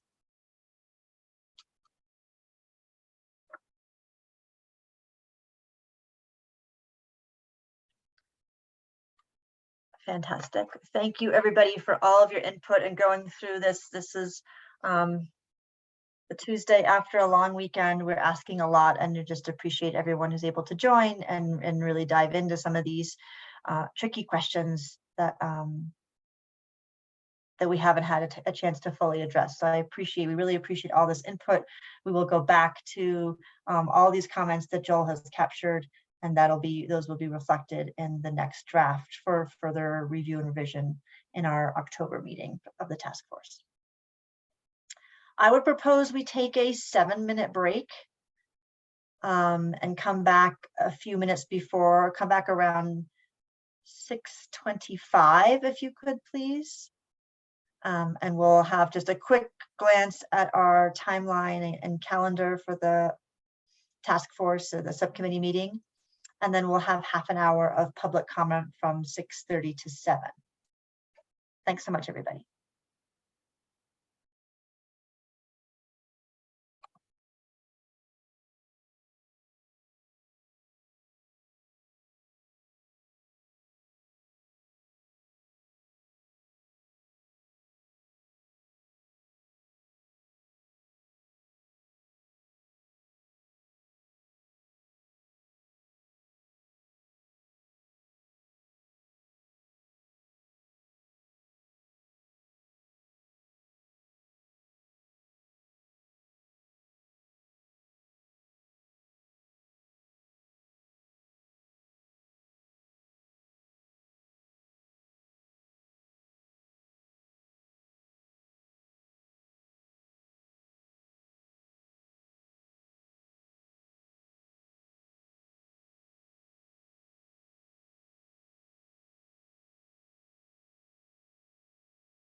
Hi, everybody. We'll go ahead and get started here in a minute.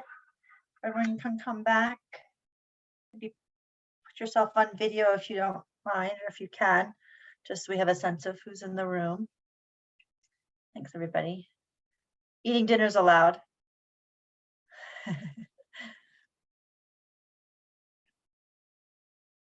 Yeah, I just finished up some Palisade peaches.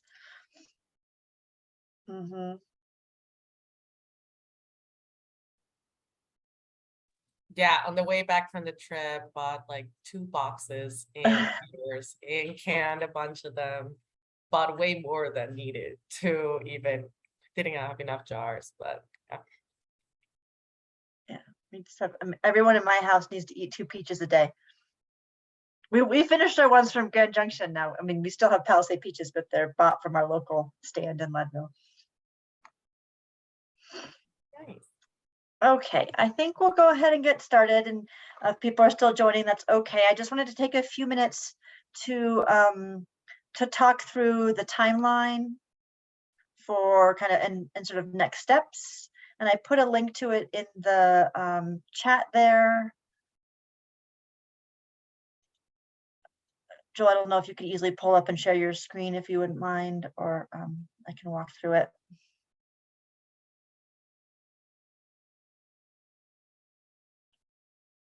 Terrific, thanks. So each time just want to take a quick, let's see if we can get a little bit bigger. Thanks, Joel. Just a quick stock take on where we are and what happens next and what our calendar looks like, and kind of a reminder of as our best practices for community engagement subcommittee is proceeding. There are also full task force meetings that we've convened and are coming up, as well as the ongoing process of each of the drafts of the task force recommendations. So just, we don't actually need all these months, but you can see where we are here in the beginning of September, September 6th. And a question to the group, we have a calendar, we canceled the November meeting that we previously had because it was so close to the final due date, it didn't make sense to have that meeting. And we have a proposal from the staff to consider canceling the October 4th meeting of this subcommittee meeting. And part of that's just given the timeline and the sequencing of the next draft of recommendations, and where we'll be in the consideration of those. So at this point, our next meeting of the full task force meeting will be the 24th and 25th in Greeley, and that'll be a chance to review the draft 3 recommendations. Given the progress that all of you task force members were able to make today, it doesn't seem like we would have any additional new information or a new draft before the 4th of October. Am I getting that right, Joel, in terms of sequencing? That's right. Yeah, we've now, you all tonight discussed, and I think kind of ran through all the ideas that anyone wanted to raise on all of the topics that didn't have consensus yet in Grand Junction. So, we didn't put forward for discussion any of the topics that did have consensus or more than 2/3 consensus in the straw polls. So given that we made it through that whole list today, I don't know that we'd have a lot more to talk about except the same things again in October. And the key thing is also October 4th is 10 days before the end of the public comment period.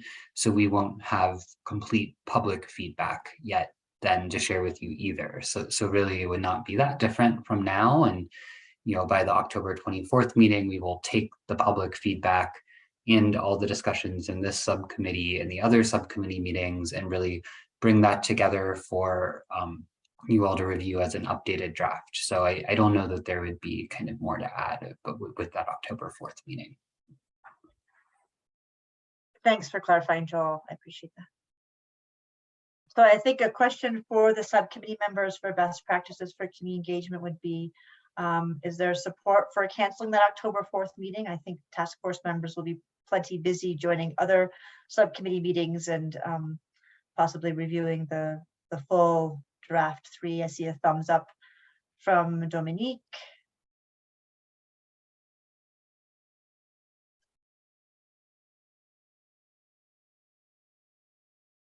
Ilda as chair. I think this is something I had mentioned, but we haven't had a chance to connect on it. Looks like you're in support as well.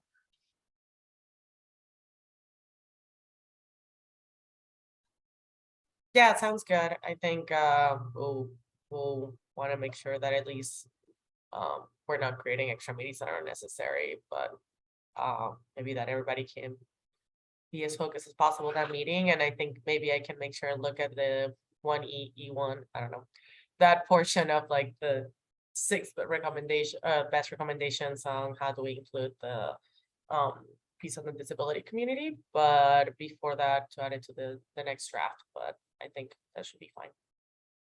That would be super helpful. Thanks so much, Ilda. Any other comments or concerns in response to a proposal to cancel the October 4th meeting? Wonderful. Well, thank you so much, task force and subcommittee members and all task force members who've helped make so much progress in this evening's meeting.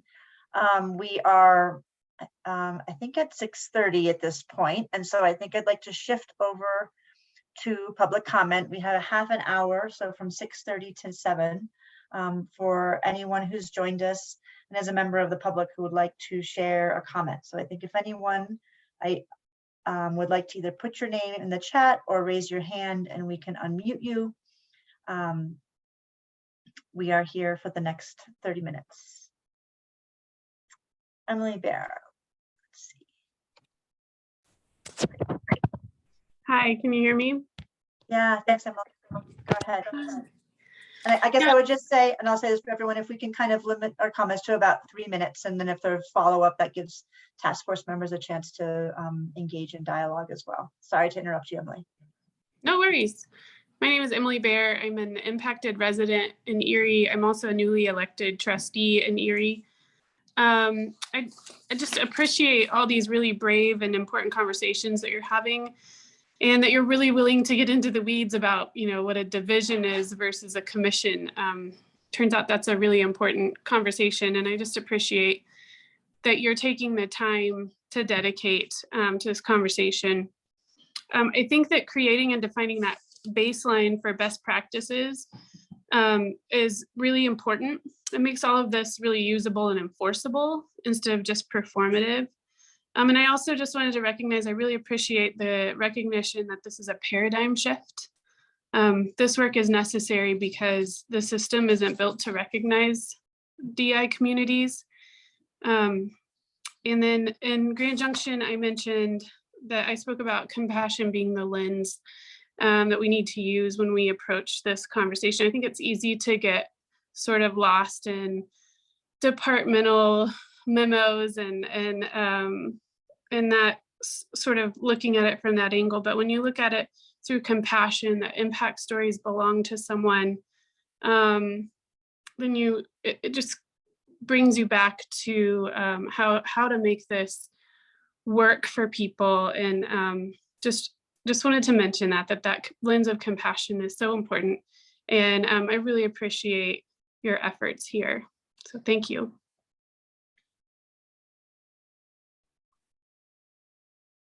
Thank you so much for your comment, Emily. Are there any task force members who would like to ask a question or follow up with Emily?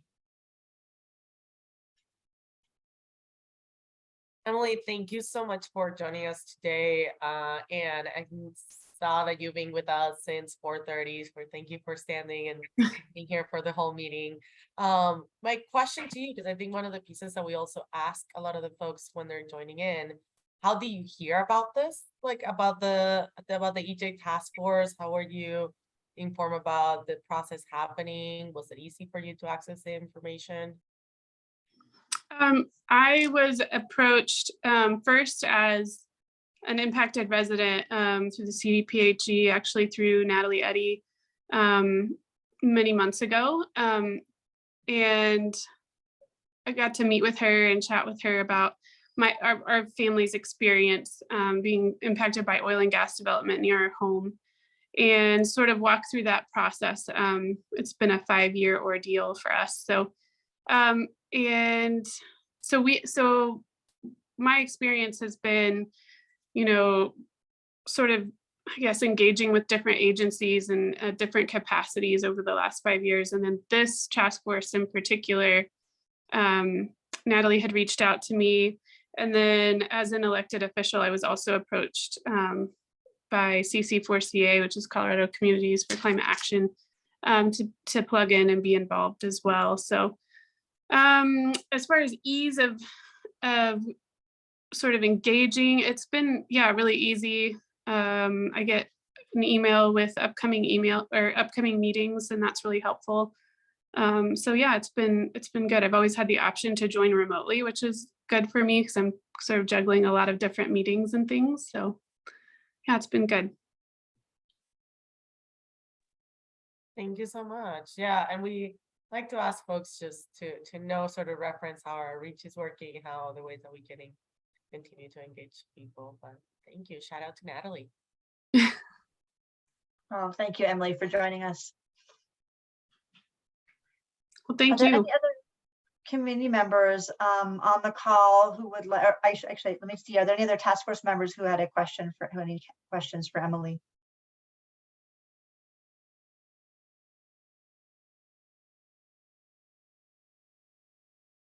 Great. Are there any other participants on the line who would like to share a comment? We have about 20 minutes.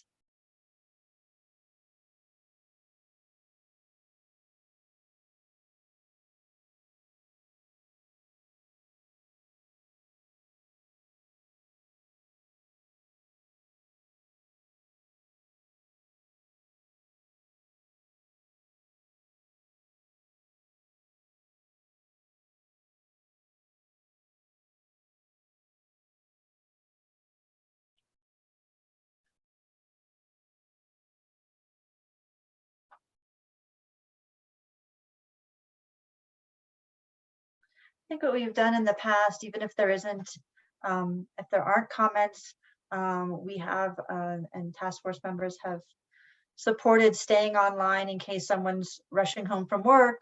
We want to keep this space open. We don't want to cut it short just because we might have a gap here. I think if there's any other reflections or anything, any task force members or others would like to share, we can have a bit of a chat here, or we can pause and see if anyone joins us in the next 20 minutes, just so we don't leave someone who's trying to join and we've shut down the Zoom early. I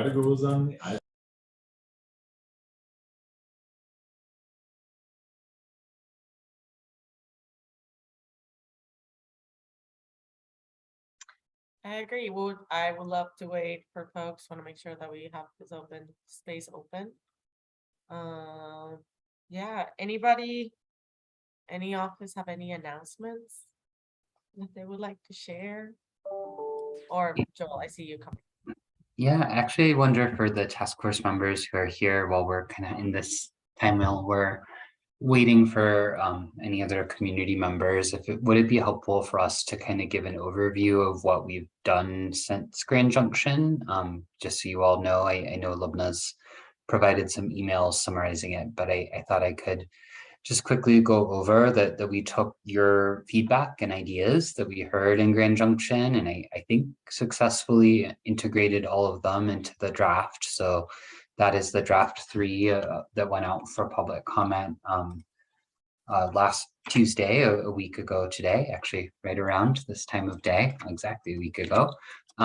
So if you click on this Google Drive link that I just shared, that will get you to the public Google Drive for the task force where that draft is. So please take a look.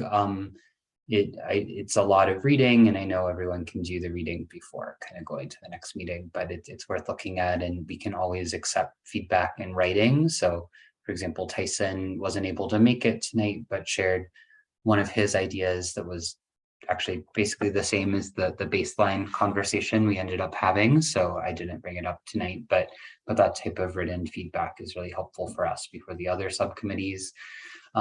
As you all know, we scheduled 6 subcommittee meetings, so 1 meeting of each subcommittee. including this one, and then an additional meeting to talk about supplemental environmental projects, since that didn't have a subcommittee dedicated to it before. So Lubna sent the calendar invitations and the announcement out to you, as you heard Emily mention. So that should be in all of your inboxes. And we would really encourage all task force members, even if you're not on a subcommittee, to try to make it to all of those meetings, because we're kind of past the point of breaking into teams. It's more, we just have a lot more work to do on specific topics. So hope you all can make it to as many of those as possible. Per the feedback we received, we also tried to schedule them at different times of the day. So this one we had at our normal time, since it was already on the calendar, but we put supplemental environmental projects, I believe, early in the morning, sort of before normal working hours. We put others that start later in the evening and go later into the evening, so folks with young children can kind of participate after their children are maybe asleep. So we made some changes there. So they're all scheduled, as Natalie mentioned. We'll then convene in Greeley for our next meeting. In the meantime, we also have a public comment period, which is critically important, and I hope you all are helping us spread the word. We'll probably try to get another toolkit out with how to do that, but we have done some social media posts. We did a press release. We've created and released another survey that members of the public can fill out if they don't want to submit written comments. And we also did a blast on our environmental justice program listserv, and then the air pollution control division, as well as Elizabeth. I think we may have lost her, but I think she is sending it out on the Colorado Water Conservation Board listserv. So we were once again able, and Dominique, you can correct me if I'm wrong, I believe that you and Kelly may have also helped coordinate getting the word out through channels through the Colorado Energy Office and Public Utility Commission. So we are really able to get some, yes, thank you, Dominique. So some great support from our other agencies on getting the word out about the work of the task force. So I think we've done most of what we need to do in terms of helping spread the word, but other ideas are welcome. We're also planning a cafecito, a small conversation about the draft recommendations that will be aimed at primarily a Spanish-speaking audience, and as much as possible conducted in Spanish with interpretation, focused in Commerce City in late September. And then we will also be planning a conversation that's more of just a coffee conversation in English somewhere in Pueblo, also in the sort of late September timeline. So Rebecca Vigil, our community engagement specialist, is working on that. So that's what's going on. And I see some reactions in chat. So folks are welcome to come off mute if you'd like to and share ideas. Yes, thank you, Kelly. You sent them out to folks who are engaged with the Public Utilities Commission. Ilda, I see your note about wanting to attend the conversation, and yeah, thank you all. And anything task force members want to add, that was just kind of our staff update on what we've been up to since we last saw you.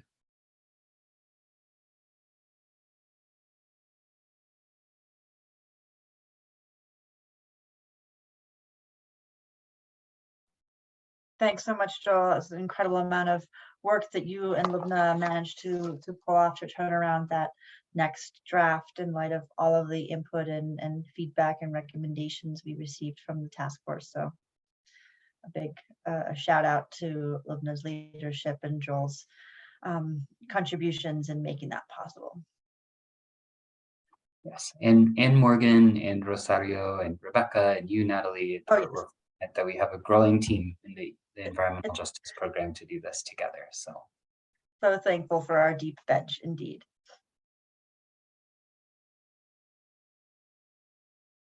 Definitely shout out to the unit. You guys have been doing incredible work, driving this very fast moving process and hurting all the cats or all the task force members as much as possible. It's really appreciated.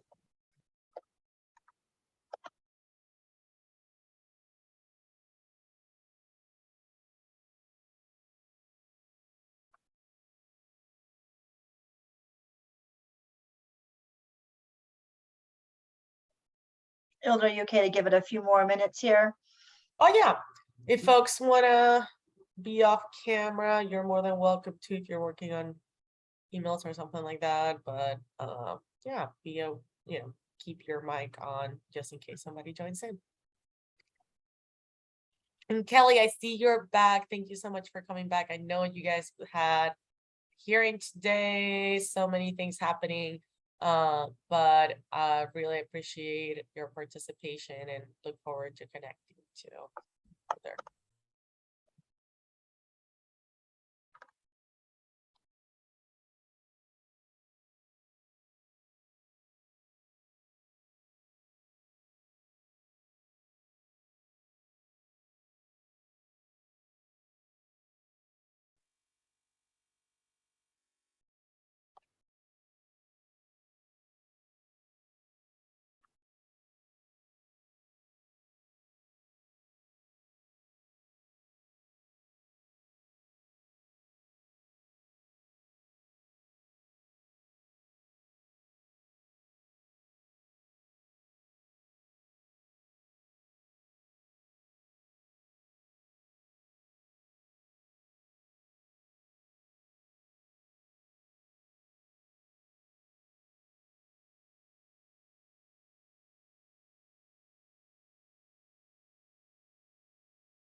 we're in our last 5 minutes, folks. Any final announcement, comments, thoughts, next steps that you would like to take or support?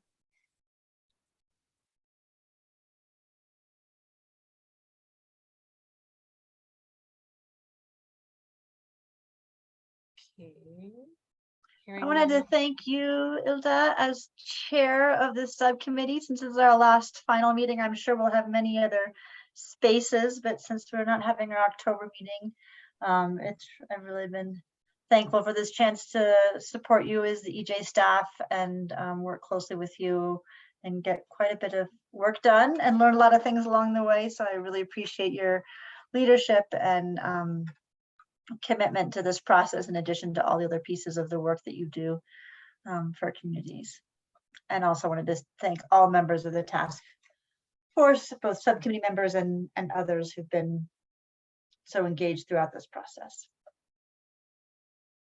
Thank you so much, Natalie. Definitely, you have not been able to do it without your support, your nudges, like coordination, all of it. Thank you so much. And same to all of the other task force members and subcommittee members.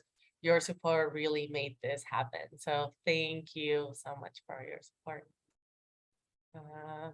Great, folks. Well, we have 3 more minutes if folks want to go mute and wait for somebody, but I don't think we have anybody in line coming through.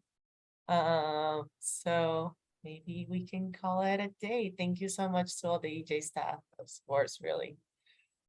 And thanks also This- to our interpreters this evening, Valentina and Marisa and Maria Lisa. Thank you both. Goodbye, everyone. Great job, subcommittee. You're the first one to complete its work, which is really huge. So great job. Yay! Thanks so much, everybody. Awesome. Amazing. Talk to you later, folks. See you soon. Bye-bye.